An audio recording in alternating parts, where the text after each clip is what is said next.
The second episode of The Kardashians is now out on Hulu. Hey everyone, it's Hannah Fletcher and welcome back to Shared News. Let's break down the latest episode of The Kardashians on Hulu. Now keep in mind we are at season 4. This is the second episode. And I don't know you guys, I was very excited at the initial episode for this season. I felt like we were going to have some drama.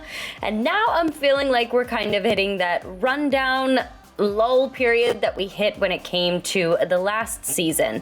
But anyway, without further ado, let's get into it. So at the beginning of this episode, we were able to see Tristan and he gathered with the family. Now, I don't know about you guys, but I've said this so many times here at Shared News. I just don't like Tristan capitalizing on any endeavor that Khloe has her hand in, i.e. the reality show. At the end of the day, be great co-parents, but there's no need to make a dime off of this show because Tristan has his own money and he can do his own thing. Now, at the beginning of the episode, we see him and Khloe. They're talking about how his roof caved in and Tristan is living with Khloe along with his younger brother. Now, Khloe stated that she's overwhelmed and stressed. And then we see Kim popping in, and Kim was actually asked about the relationship by a producer in the interview that she was giving at the time during this episode. And Kim seemed very on board with Tristan. Now, she had her own reasons, mentioning that her kids have basically formed a bond with him because he was there for her during the Kanye divorce. But I don't know, you guys, I'm a little fishy about how many family members are starting to be okay with Tristan. I like that Khloe overall this episode was very much like independent, and yeah, Tristan's a great parent, but like that's all he'll ever be. I liked hearing Khloe and how much she really beat that moral home. But I don't know, at the beginning of the episode there, when Kim showed up to the party and then we saw her interview, I was just a little less than enthused to hear how okay she is with Tristan. Now keep in mind, at the beginning of the year, we did also see Kim attending a lot of the games for Tristan. And I know that there was a lot of speculation and rumor. I was very confused personally as to why she would be potentially at these games, which now looking at the timeline, it kind of makes sense. It adds up a little bit more. But still, I mean, at the end of the day, that is your sister and that is the man that hurt the heck out of your sister. So I don't know. I mean, tread carefully. Like, you can like him as Uncle Tristan for your kids, but beyond that, I'm not seeing the appeal. I'm just not. Let's move on to the next part of this episode that stood out to me. We saw Kris and Corey. They were having a date night. And personally, I love Kris and Corey. I think they're really cute. I constantly forget about Corey until I see him on screen. And then I'm like, there he is. There's the man. And I just think that they're a really cute couple. I think it's really nice to hear them, you know, kind of have their like fun, witty banter that they do. They, at one point, were talking about Khloe and Tristan. And again, we saw that Kris is very much like in favor of Tristan in my eyes. I mean, that's just kind of what it is. She was talking about how she doesn't know what's going to happen between those two, but I didn't know that there was anything to happen between those two. So comment down below and let me know what you guys are thinking in regards to this whole situation. But I just think that it's kind of interesting seeing Kris and hearing what she's saying. I almost feel like she low-key wants Tristan and Khloe to get back together. And judging by some of the trailers that I've seen for the upcoming season, you know, there's a lot of pieces missing to the puzzle, but it kind of looks like that might be something that is potentially coming. I feel like we're missing a lot of drama with the sisters this season, and I feel like Kris might be the one to kind of step up and make sure that that pot is still boiling. So maybe Kris will stick her hand in. So yeah, so I think that Kris is definitely, I love her. I love her so much. I'm not understanding what it is that she is wanting for Khloe to potentially get back with Tristan for. And I'm curious to see where Kris stands throughout the rest of the season because, again, I'm just not team that. I'm just not. Team co-parent, fine. Team get back together. No. Khloe needs to just get a good guy who respects her for who she is already. I also loved the fact that at dinner they were talking about the music video. When the music video for Meghan Trainor released, aka Mother, I was in love with it. I was screaming that Kris Jenner was in this music video, so I love that they touched on this at dinner. I love that Corey was saying about don't wear any see-through clothing, but live your life and do what you want to do. And I love that she said yes to the music video, and we'll jump into this in a little bit, but I love that she was able to show us the behind the scenes. Love that music video. Love Meghan Trainor. Love everything about all of that. All right, let's move on to Kim attending Harvard. Now, she went to Harvard in Massachusetts, and she was able to basically give a lecture about the business side of Kim, the CEO side. And I thought that this was really interesting. She straight up addressed why she took the cameras, and I think that that was kind of neat, breaking that wall and talking to the audience at points and kind of like just letting us in on her mindset. You know, I think that CEO Kim is a very interesting person. I think it's a very interesting side of her. I thought it was also very fascinating that Kim was saying about how she didn't want to continue to just show the side of her where she's just fighting with her sister, and she's going to show the side of her that is more business minded and more CEO like.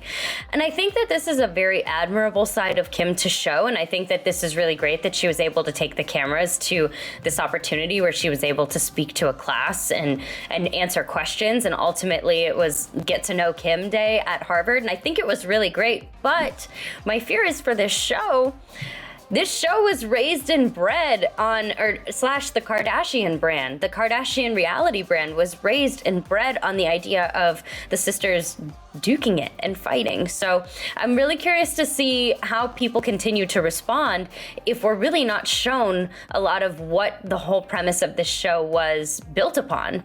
And you know, I'm one for like growth, and I want the girls to grow, and I want to see the different sides of them. But at the same time, if there's beef to be aired out, that is kind of part of the job. And I'm hoping that Kim is able to not have too much control in terms of that. I'm hoping, even if she is controlling the situation, I'm hoping that she's still showing us, you know, the good, the bad, the ugly. You know, that is one of the reasons why I fell in love with the reality show in the first place, back when I was in high school. So I'm hoping that this is not solely just where the show goes, with just showing the curated sides and the sides that are more serious, because I like the sides that are more messy and more sister-like and more family-like, because that's reality. That is reality. So I don't know. I really am proud of Kim for going to Harvard. I thought that that was a really great clip. I really liked watching all of the students give their feedback. But I'm really hoping that Kim mentioning about the cameras being there and documenting this one particular side of her, I'm hoping that that is not where the rest of this show goes, because otherwise it's a little safe. And the Kardashians have never been safe, so why be safe now? You know, why be safe now? You built an empire off of not being safe. Why choose safety now?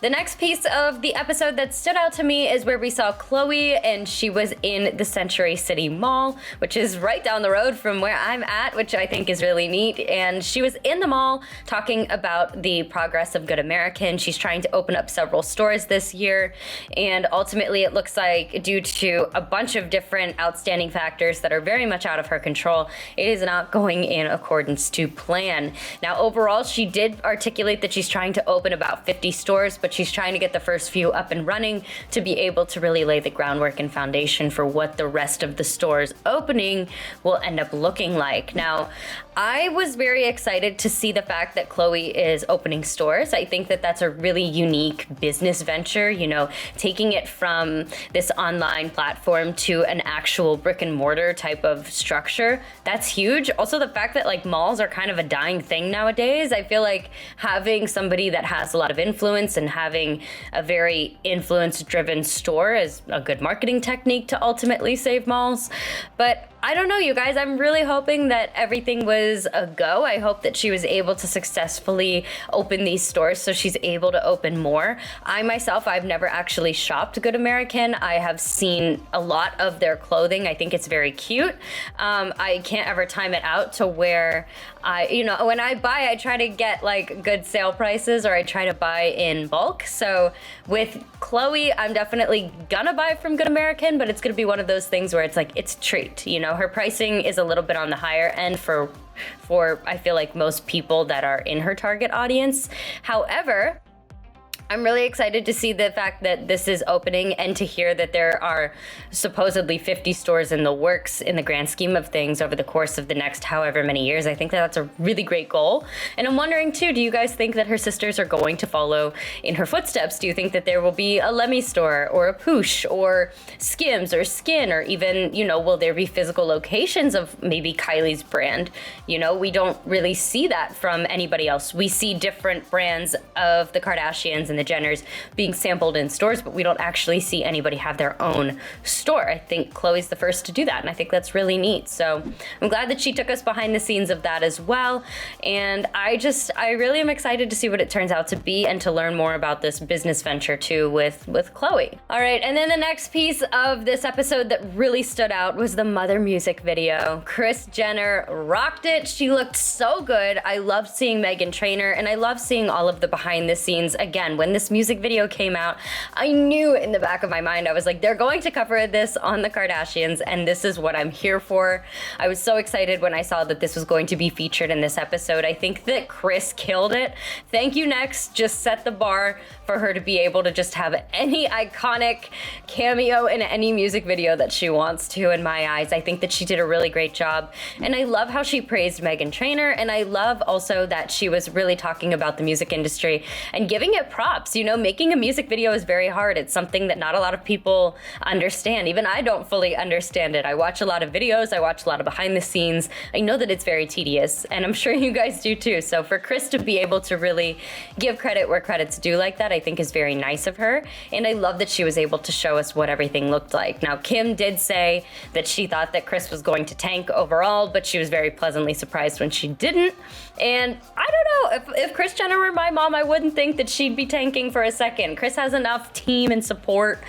Kris is gonna be fine, and she was fine. She looked fantastic in that video. All right, you guys, and then rounding out the episode, we had Khloe, and she was having a conversation with Tristan. We saw this teased at the beginning of the trailer for this particular episode. It looked like Tristan and Khloe were rehashing a bunch of things. Obviously, they touched on areas that I feel like we have wanted to hear about for a while. She made it abundantly clear to his face that he needs to just make decisions that make his mom and his kids proud, that she was with him, she is not with him. You know, there was a lot of different vocabulary that was thrown in Tristan's direction that I feel like really tried to get him to understand the memo. Now, I think that the conversation was very convenient for Tristan. I think that he is rounding out the end of his basketball career, and I think that, you know, maybe he's kind of looking to, you know, kind of play the nice guy and try to play that, like, I'm sorry, remorseful type of card. You know, maybe he's trying to get more screen time. Maybe he's trying to get Khloe back. I'm sure there's an element to it. I'm not going to sit here and say that it's not authentic. I'm sure there's an element of him that does actually feel bad and wish that he could take back every single thing that he did. However, he can't. And Khloe is not going to excuse that, it looks like. Fingers crossed that that remains intact, especially with family members that are actively borderline encouraging, I think, the rekindling of these two. But she really did take the high road in the conversation. I feel like Khloe really showed her inner beauty during this particular conversation and her heart, because she really did say to him that, you know, his mom would be proud of him, and that, you know, she wants for him to leave a positive legacy behind, and that he's not a past. And I really liked her saying all of that to him, because I think that that is the ultimate version of taking the high road. Do I think that he deserves to hear that? He should be grateful that he's even in her home. You know, no, no, not at all. But the fact that Khloe is still just able to handle this whole situation with grace, that's hard. I gotta give it to her. I really do tip my hat in her direction. And as long as she can just keep it at this platonic friendship level, I'm here for it. I'm happy for her. And that's all I have to say about that. I think that we're going to see more of Tristan this season. I feel like we are. I don't know. Do you guys want to see more of this? Is this something that really made you feel at ease to be able to see this being addressed on camera, to see this conversation have been had? I personally was kind of at peace with it. I've been wondering where things are at for a while. It's nice to kind of see the dynamic and to be able to put that towards everything that Khloe's been saying. You know, I don't really doubt her at this point. If she gave in to temptation, it's because Tristan did something or said something absolutely wild and life-changingly promising. I don't know. I don't think that they're going to get back together. She did say that her intention is for him to move into his home and basically co-parent after that and keep it pushing. So fingers crossed that that's what happens. I don't know, you guys. This brings me to the end of this whole episode here, rounding it out and just finishing it off. Thank you guys so much for joining me in this recap. We did not see Kendall. We did not see Kylie. I'm sad. We didn't even see Kourtney. We didn't hear any more about the pre-existing drama. I feel like it was so hyped up in the first episode. I was here for it at the beginning, and I thought that the second episode we were going to hear more. We didn't. We saw a cute little phone call between the two, and that's it, in an interview between Kim and Kourtney. I don't know. I'm going back to what I said before. Is this show going to survive without drama? And I mean, we can't keep having the little things. Is Tristan going to want to get back with Chloe? Is Chloe going to cave? You know, I don't think that those are the things that are going to carry this show. I think even just calling back towards a little bit of drama between Courtney and Kim, I think we need to see them on camera again and like rehashing and really just talking through their emotions. I think that there's a lot that needs to be said and done. I want to see more of Kendall and Kylie. I felt that they were very engaged last episode. I felt that they were very funny, and I feel like they were very relatable. I felt like they were almost the audience, you know, talking how young girls in their 20s talk and joking, and I don't know, I'm saddened by this. I really want to see more. I feel like we are getting a very curated version of what their life is, and we are. Everybody's an executive producer, but I just fear that this is going to be the second season without anything very juicy going on. So I want to see what everybody's doing. I want to see the CEO boss babes at work. I do. But I also want to see the things that we read about in the headlines. So fingers crossed. Let me know all of your thoughts down below in the comment section. Thank you guys again for tuning in. Again, I'm Hannah Fletcher. I've enjoyed every single minute with you guys. Make sure that you like this video if you haven't already. Hit the subscribe button and turn those notifications on so you don't miss out on any of our future videos. And I will see you guys in the next video. Bye guys.